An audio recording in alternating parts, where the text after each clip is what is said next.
외국인들은 한국에서 어느 곳을 가장 아름답다고 했을까요? 오늘부터 4회에 걸쳐 CNN이 선정한 가장 아름다운 한국의 장소 40을 알아볼까 합니다. 오늘은 그 첫 번째로 31위부터 40위까지입니다. 혹시 못 가보신 곳이 있으면 꼭 가보시길 권합니다. 40위, 한라산, 제주도 서귀포시 토평동.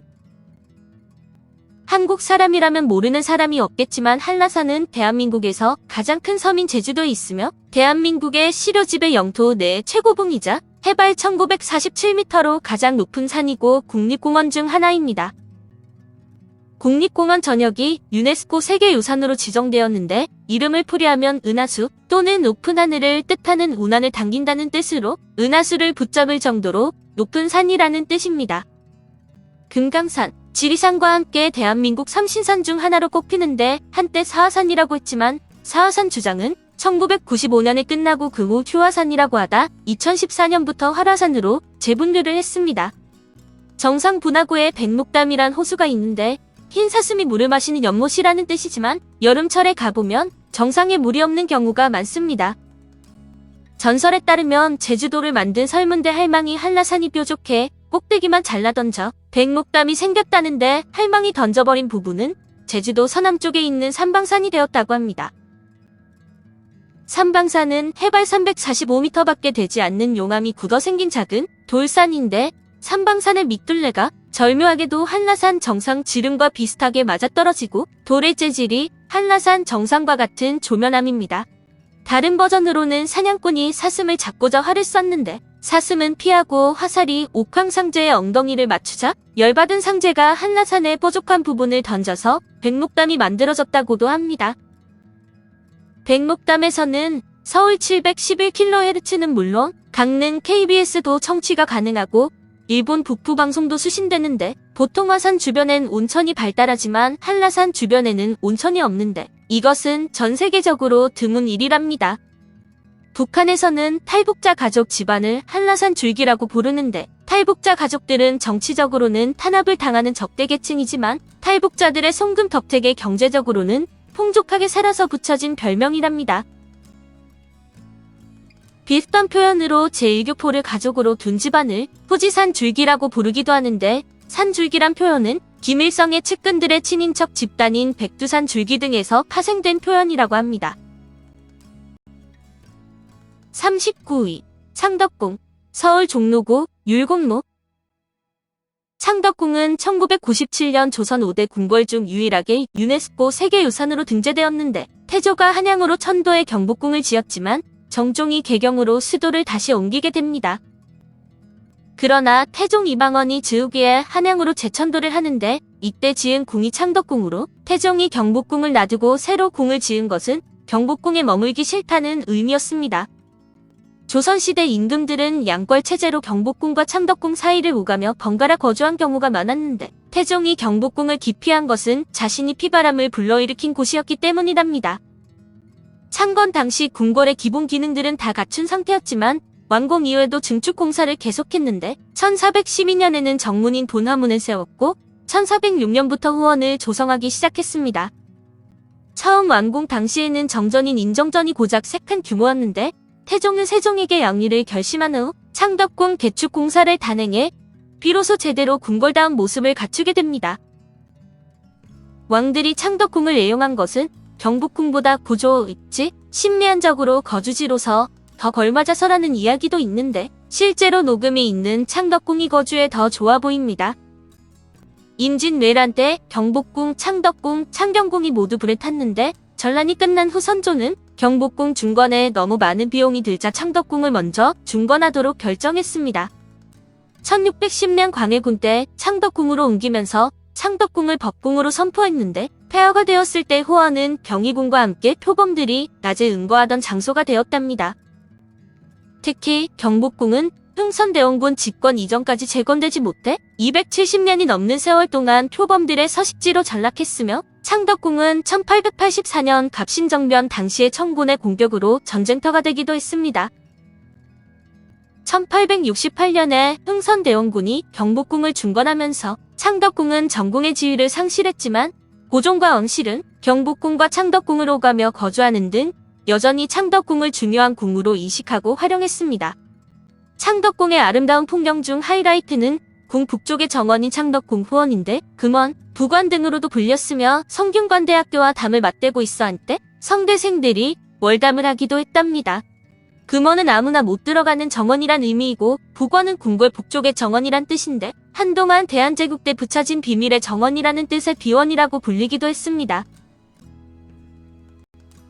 38위 성산 일출봉 제주도 서귀포시 성산읍 성산리 성산 일출봉은 제주도 동부에 있는 육계도로 제주도가 만들어진 시기에 오름과는 달리 유일하게 현무암질 마그마가 얕은 바닷속에서 분출해 만들어진 수성화산의 일종인 응외고입니다. 생성 당시에는 제주도 본토와 떨어진 화산섬이었지만 침식작용으로 바닷가까지 운반된 화산재와 화산력이 퇴적되어 바다를 향해 완만히 경사가 만들어졌습니다. 간조 때마다 본토와 이어지는 너비 500m, 길이 1.5km 남짓한 터진목이라는 육계사주가 생겼고 1940년엔 여기에 도로를 놓아 육지와 완전히 연결되었습니다.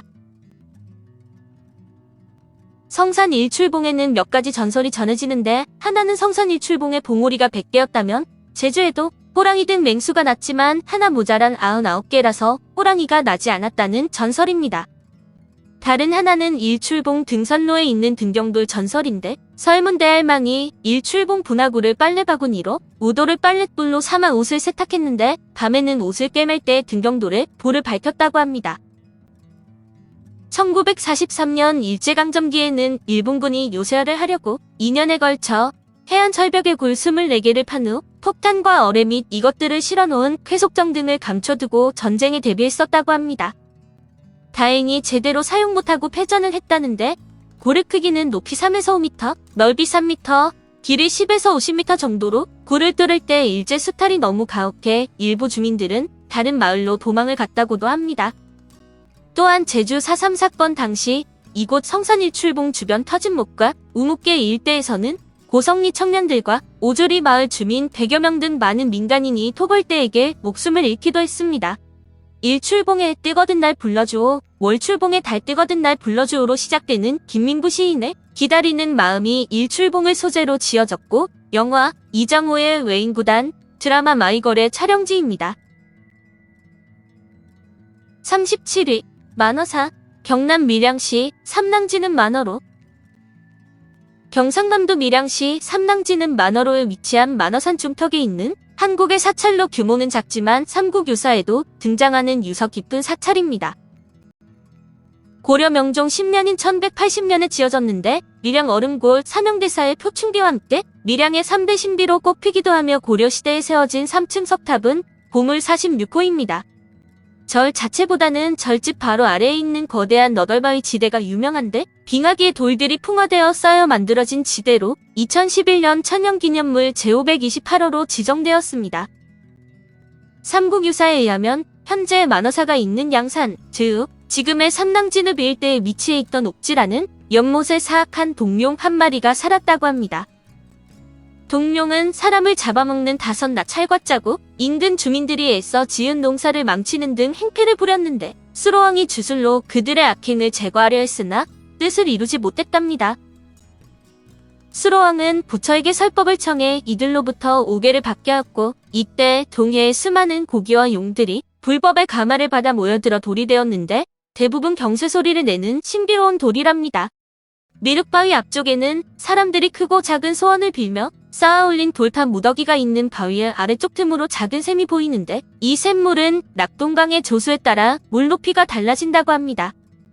만어사는 2019년에 사찰에 있는 영험한 전설이 있는 돌 때문에 뜻하지 않게 주목을 받는데 소원을 빌고 돌을 들어봐서 돌이 들리면 소원이 이루어지지 않고 움직이지 않으면 소원이 이루어진다는 것입니다. 근데 KBS 1박 2일 밀양편에서 정준영이 소원을 빌고 들어올릴 때마다 돌이 들렸는데 정준영은 앨범도 망하고 인생도 망하고 5년 뒤에도 망하고 1박 2일도 망한다고 내뱉었는데 그로부터 약 5년 뒤에 36위 영암군 전남 영암군 영암군은 전라남도 서남부에 위치한 군으로 군청 소재지는 영암읍 동물이인데 기의 고장으로 알려져 있으며 나주시, 허순군과 장흥군, 강진군과 해남군, 무안군과 목포시를 맞대고 있습니다. 과거에는 영암군 덕진면에 위치한 지역이 백제 및 통일신라의 대표적 무역항으로 영산강으로 연결되어 배를 통한 교통이 발달한 곳입니다.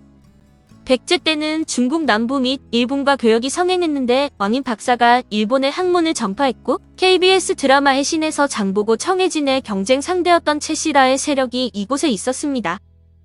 사만시대에는 마한에 속했지만 근초고왕의 친미달의 정벌 때 백제의 간접 지배 아래 들어갔고 신라 경덕왕 때 지금까지 이어지는 이름인 영암군으로 개명이 되었습니다. 대부분 전형적인 평지나 간척지인데 국립공원 중 한 곳으로 바위산인 월출산이 있는데 영암방조제 건설 전에는 독천 세발 낙지가 유명했고 현재도 독천터미널 주위에 낙지마을은 남아있습니다. 월출산 국립공원은 산악인들 사이에서 매우 유명한 산으로 높이는 낮지만 험한 산악지형으로 쉽게 오르고 내릴 만한 수준은 아닙니다. 집중적으로 투자를 진행한 곳이 구림에 있는 왕인박사 유적지로 주변 구림 한옥마을과 연계해 한옥숙박시설을 완비했는데 구림 한옥마을은 오래된 고택들과 미술관 및 예술인 마을이 있습니다.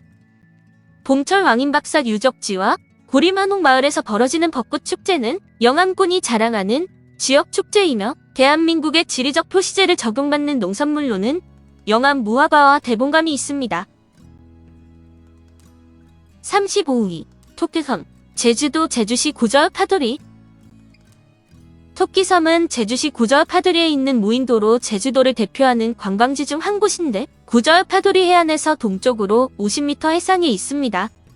면적은 160제곱미터이며 해안 주변은 바위로 둘러싸여 있고 대륙 쪽은 모래가 20에서 40cm 두께로 덮여 있는데 바깥쪽에 있는 작은 섬이라는 뜻으로 난드려라고도 부릅니다. 약 960평의 면적에 백사장과 10여 미터 높이의 현무암 동산으로 이루어져 있으며 간조시에는 걸어갈 수 있고 반조시에는 백사장과 동산이 분리되고 육지부와도 분리됩니다. 섬 안에는 문주란이 자라는데 문주란은 대한민국에서는 토끼섬에서 유일하게 자생을 해서 정부에서는 토끼섬의 문주란 자생지를 대한민국의 천연기념물 제19호로 지정하여 보호하고 있습니다. 문주란은 수선업과에 속하는 상록 단연생초로서 높이 60에서 70cm까지 자라는데 봄에 파랗게 새잎이 돋아나고 7월 말쯤부터 백설 같은 꽃을 연달아 피워냅니다.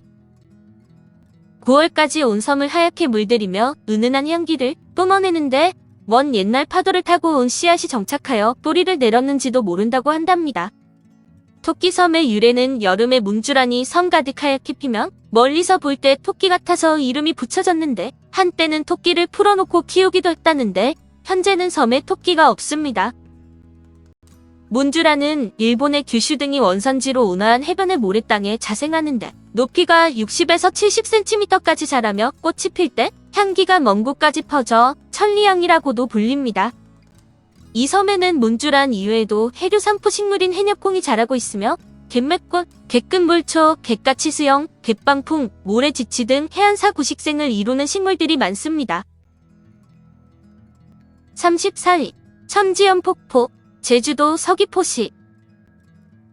천지연폭포는 제주도 서귀포시에 있는데 정방폭포, 천재연폭포와 함께 제주도를 대표하는 곳으로 바닷가 근처지만 정방폭포와 달리 바다로 직접 흐르지 않고 하천을 이뤄 바다로 흐릅니다.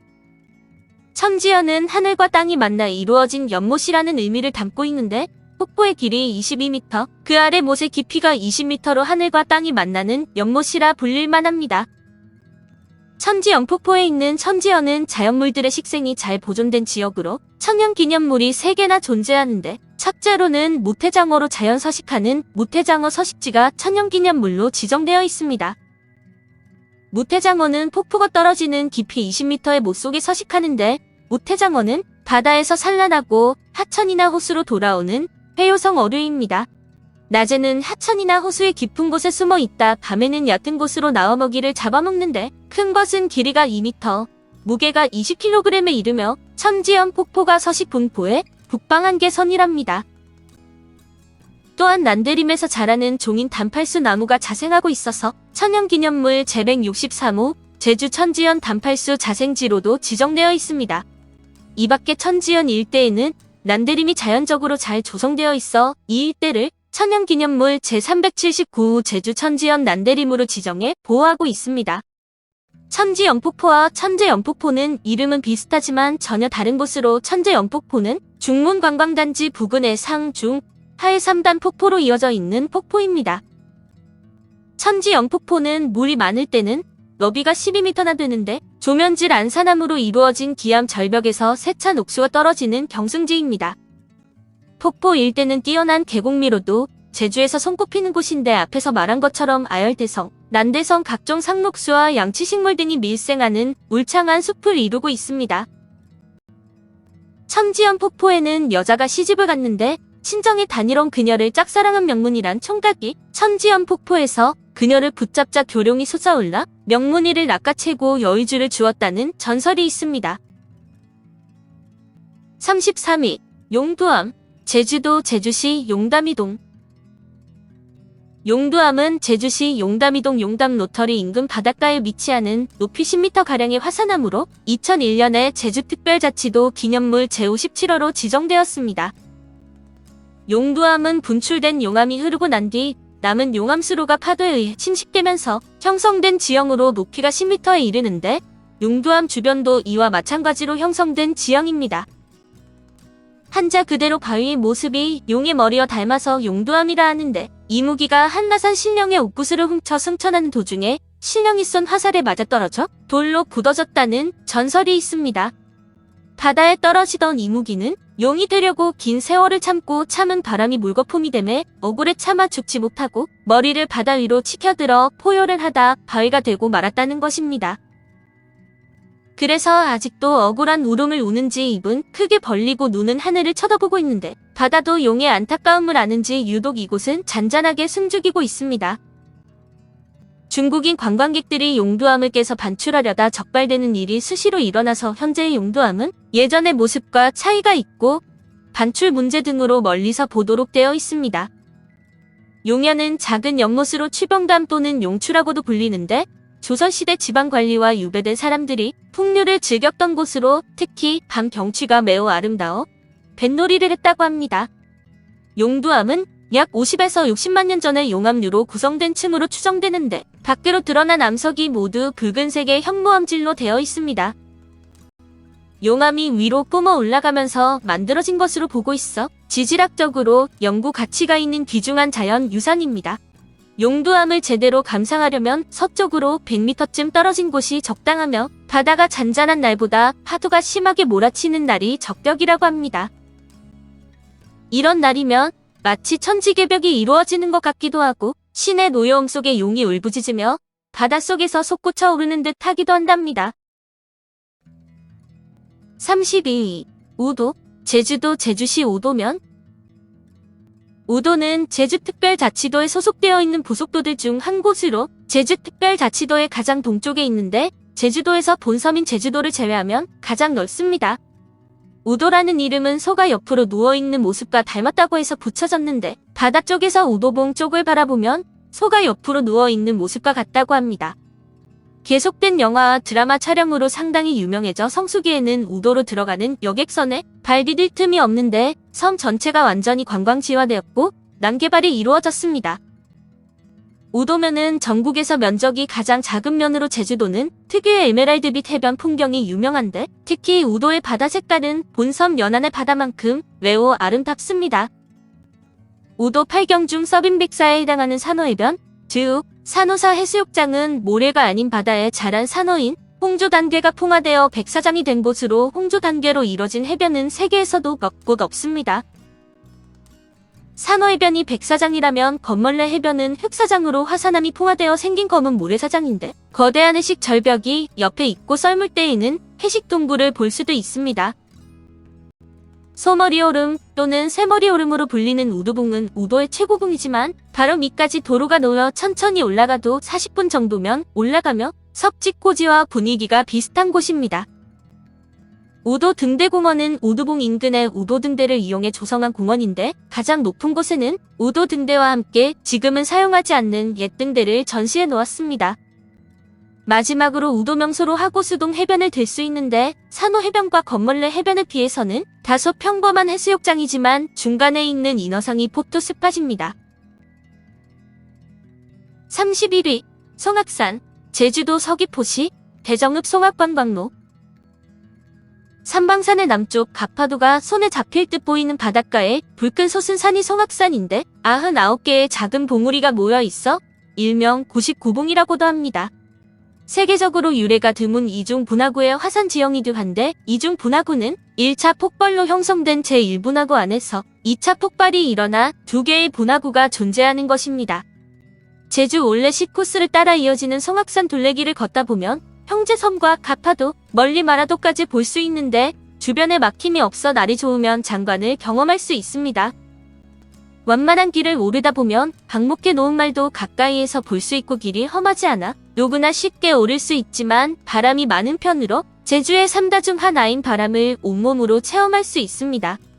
송악산은 일제강점기에 일본군이 군사기지를 만들기 위해 강제 동원한 제주 사람들의 고통과 참상을 돌아보는 다크투어 현장이기도 합니다. 예전엔 그 이름만큼 소나무와 동백, 호박, 느릅나무 등이 무성했다고 하는데 일제시절 군사기지를 만드느라 불태워져 지금은 일부 구간을 제외하면 풀만 무성할 뿐입니다. 송악산의 해안가 절벽에는 2차 세계대전 당시 일본군이 제주 사람들을 동원해 뚫어놓은 인공동굴 15개가 있습니다. 오늘은 CNN이 선정한 가장 아름다운 한국의 장소 40의 첫 번째로 31위부터 40위까지를 소개했는데 다음에는 21위부터 30위까지를 소개해드리겠습니다. 감사합니다.